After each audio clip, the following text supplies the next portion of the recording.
back working on our redwood countertop project today.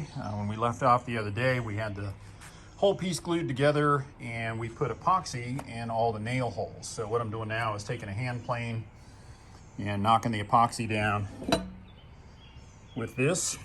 And after I get it down real close to the wood, then I can come back in and just kind of sand the rest of it off flush. So we're gonna have to give the whole thing a good sanding from end to end. It's pretty smooth from the planer, but there's still some, rough areas. And, the seam was very, very good, but still there's a couple of places where it's a little high. And so our sanding will knock that down, and then we'll be able to go ahead and get our edge routed. Showed you that round over bit, what that's gonna look like the other day. So we're gonna go ahead and get the that round over bit back in the router and get a nice edge on this thing, and then we'll get it sanded down one more time, and then Amber's gonna start putting some poly on it. We're gonna go with a natural finish. We like the way that looks, and it really helps to expose this beautiful grain. We don't wanna cover that up. We tried experimenting with some stains. Amber put a couple of different stains on there, and it really just didn't do the grain justice. So we wanna be able to see this beautiful graining, and it's so straight, so pretty. So we're looking forward to being able to highlight that. Plus, it'll really highlight these old nail stains and everything else, which is what gives the wood so much character and helps tell the story of the wood. So we're excited about that. So I'm gonna go ahead and knock off the rest of this epoxy with the plane, get it down as low as I can, and then we'll go ahead and start sanding it down. Let me show you just briefly how this works here. See if I can get a good angle on it. You gotta be careful not to gouge it. You don't want to tilt the plane too far one direction or another. Helps if you have a good sharp plane blade. I'm not sure that mine is the sharpest. Come on, get into focus. There we go. So that's what I'm doing. I just kind of nicked the wood there a little bit. That'll sand right out there. But I'm going to continue to get that sanded down and get this smooth as possible before we hit it with the sandpaper. The epoxy is harder than the surrounding wood, so you don't want to just try to sand it down. Otherwise, you'll end up taking off too much wood and leave the epoxy standing proud. So I'm going to shave it down as much as I can. I may try a good sharp chisel too and see if that does a better job than the plane. What do you think, hon? Sounds good. Amber's working on planting some herbs. Yeah, just making sure. Starting to do. Gonna plant will do well with the others. Yes, gotta make sure they all get along. Yeah. It's funny, we actually have time to plant stuff and. Yeah, I don't really have time right now, but I can't go another summer without herbs. I know, a little different. Amber's a foodie, she likes to cook, so it's nice to have some fresh herbs around. Yeah, and last summer we just didn't have time. So. Right. And later today we're gonna bring some big planters up on the front porch here. We've got some lion's head planters that were original to the property, so we're gonna bring those up. Amber's got some We're gonna test potting one mix out first to make sure I like the color, remember? Right, okay. We got a bit of a debate going on as far as whether or not we're going to keep the planters their original color. They're kind of an antique bronze patina right now. Yeah. And Amber has talked about painting them shutter color. Yeah. And so we are debating right now what we're going to go with. Shutter color with dust. That's what you're seeing right there. But anyways, we'll bring one up here and actually get it on the porch and get a look at it. I'm hoping it complements and I don't have to paint. Me too. That'd be a lot easier, wouldn't it? I really don't need another project. Nope. All right, I'm going to get back to work on this, and we'll get this ready for you to get finished. Sound good? Mm-hmm. Okay. I'm ready. So it looks like you switched to the chisel. Yeah, it seems to be working better. Problem with the plane is you were just taking little nibbles off every time. Yeah. This allows you to have a little better control. Okay. I think my plane blade's a little dull too. That probably didn't help. So just kind of shaving it off here. Yeah, let me get a close up. Try not to gouge the Wood underneath. Better not mess that up. Yes, ma'am. The boss will have your hide. Try to get it as close as I can. That way there's not much sanding Yeah. to be done. We're going to start with a fairly coarse sandpaper, but at the same time, again, I don't want to have to spend too much time in any one area and take a chance Right. removing some of this perfectly straight surface here that we got with our planer. Okay. With our buddy Denton's planer. I know. You did a good job on it. Yes, he did. plain boards and farm fresh eggs. Yeah. It's hard to beat. Nothing better than having your own chickens. It's people that you know that have chickens that share their eggs. Yes, we think you didn't. A lot less work that way.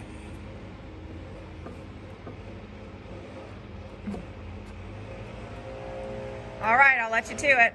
Okay. All right, now Chris is sanding. Actually doing a really good job.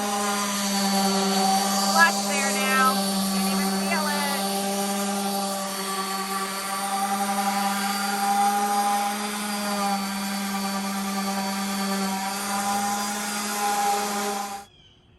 it. Okay, so after a lot of sanding, we started out with 40 grit and then went to 60, went to 80, went to 180, and then finished up with 220. We've got a really smooth surface here. It's going to do great with some poly on it. You got the sides as well. So that's going to look really good. We are set up now to go ahead and route the top edge. We're going to use a round over bit. That's a 3/8 inch round over bit, chucked up in our Bosch variable speed router. And we put a couple of sacrificial blocks on the piece. And what that'll do is help you to start your route without tearing up anything. Make sure you're good and square. Plus, make sure you don't get beyond the back edge, because this needs to go square up against the wall. You don't want this rounded over at all. So I actually start it here and then work my way out onto the piece. And then we'll go counterclockwise around it. And we've got a sacrificial block here. That way we can finish square right off the back edge there, and it won't tear out. You know, a lot of times if you have your router coming through here, the blade or the bit is going in such a direction that it'll actually want to rip out some of this wood as you're coming across. So this way, we've got the piece going across there, and if anything's going to get ripped out, it's going to be this sacrificial block here. So, looks like we're in pretty good shape here. We're going to go ahead and get this thing fired up and get this edge routed off. Whew. Say a prayer. Trying to sweat all over. Sweat. Yeah, please don't sweat.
Awesome. Whew. It's a little bit nerve-wracking on the front side. How'd it look? How'd it turn out? Beautiful. Take a look. Okay. Oh, wow. That is super nice. Oh, yeah. Wow. Good job, honey. Thanks. Yeah, I was really worried, but I know it was just because we were going with the grain over here. Yeah, you had some big chunks of stuff chipping out as you were going, but Yeah, but it doesn't look like anything actually. I'm placing these little works It's right there. Yeah. to feather that a little bit. Okay. Cool. All right. Nice. Mm-hmm. Good job. All right, so Amber's wiping it down. Yay. Wax on, wax off, honey. Got it all sanded and routed and wet like that. That kind of gives you an idea of what it's going to be like once we get the poly on there. It's a really pretty color. Yeah, the poly's just a natural. See some of the knot holes. And you can see the nail holes. I like how the color of the epoxy just kind of took on the color of the nail. Yeah. Very cool. All right, so we'll let that dry and then take it inside. So yeah, it's not gonna take long to dry. You'll be ready to start putting poly on it, won't you? Yeah. All right, good work, babe. Amber's getting that first coat of poly on. What do you think? It's pretty. I wanted to show the viewers the sample that we did. Where is it? I think it's at, hold on.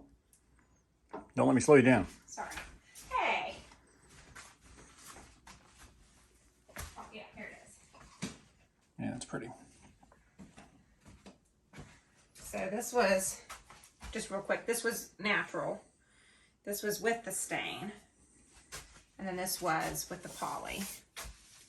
So this looked a lot darker when we first started, but we didn't like, I mean, it almost, you can't even see the grain as much. It really hides it. It does, and we wanted it to stand out because it is so unique. I don't see it that often. Yeah, that's gonna be gorgeous when you get a few coats on there. I mean, it's really gonna give it some depth. Yeah. You can see that staining come through. It's awesome. All right, babe. Keep up the good work. Looking good. So it's finally time to install the countertop. Super excited to see this thing go on. Amber painstakingly applied multiple coats of polyurethane and got a real nice finish on there. Sanded it carefully between each one with 220 grit and got it nice and smooth. So looking forward to seeing this thing mounted up. So to get ready to do that, I just double checked all of my cabinets here just to make sure everything's perfectly plumb and level.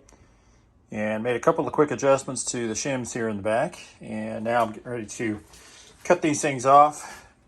You can use a utility knife and score them and snap them. But I like to use this oscillating tool. It's so much faster and easier than a utility knife. You know, utility knife, you gotta put some decent pressure into these pine shims. And you know, you can always slip and tear something up, cut yourself. So anyways, I like to use this oscillating tool. I'll cut one off here. Let me see if I can do this one-handed.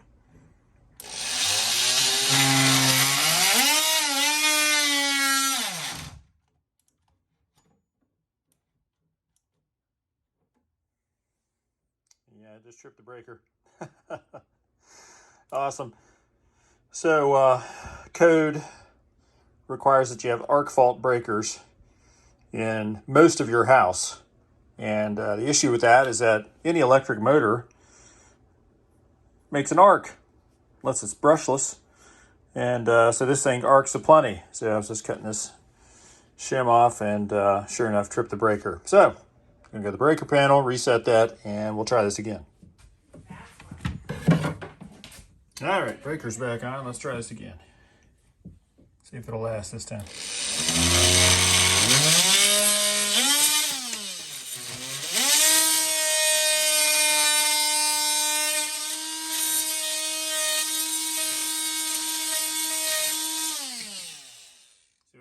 So simple. So much easier than a utility knife.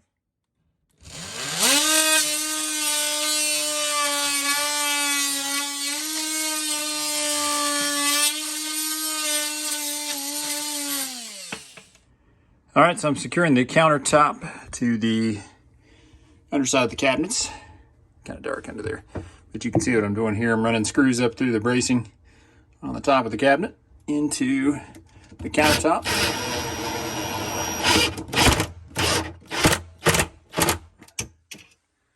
We're just snugging it up. Yeah, boy, that's nice and tight there. So I've got the middle section done already. Now I'm going to move over to the end here to Do the last two on the end, and we'll be done and ready to start stacking some cabinets up.